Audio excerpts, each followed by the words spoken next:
नमस्कार, मी मोनिका शर्मा आणि आपण पाहत आहात लोकसेतू मराठी न्यूज चॅनल। तर चला पाहूया आजच्या बातम्यांमध्ये काय खास आहे।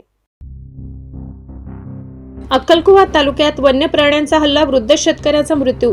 मोलगी पोलिसात अकस्मात मृत्यूची नोंद, परिसरात भीतीचे वातावरण।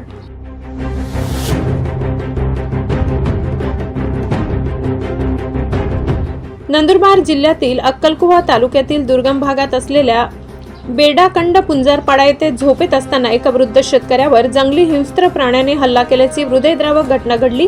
या हल्ल्यात गंभीर जखमी झाल्याने 76 वर्षीय गोवल्या रुप्या तडवी यांचा मृत्यू झाला। घटनेमुळे संपूर्ण परिसरात भीतीचे वातावरण पसरले।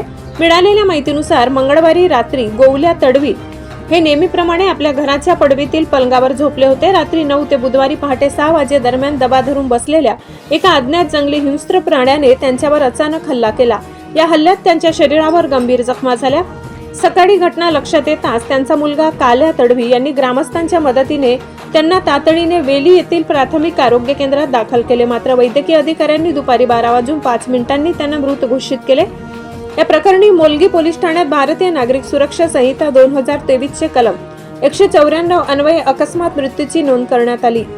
Police head constable Mangala Padvi यांनी नोंद घेतली असून पोलीस निरीक्षक दीपक जयसिंग पावरा यांच्या मार्गदर्शनाखाली पोलीस उपनिरीक्षक सुजित पाटील पुढील तपास करीत आहेत। घटनेची माहिती अक्कलकुवा येथील कार्यकारी दंडाधिकाऱ्यांना देण्यात आली। या घटनेमुळे बेडाकंड परिसरात वन्य प्राण्यांचा वावर वाढल्याचे स्पष्ट झाले असून वन विभागाने तातडीने या हिंस्त्र अथवा नरभक्षक प्राण्याचा बंदोबस्त करावा अशी जोरदार मागणी ग्रामस्थांकडून करण्यात येत आहे। लोकसेतू मराठी न्यूज साठी संपादक प्राध्यापक भारत चव्हाण, नंदुरबार।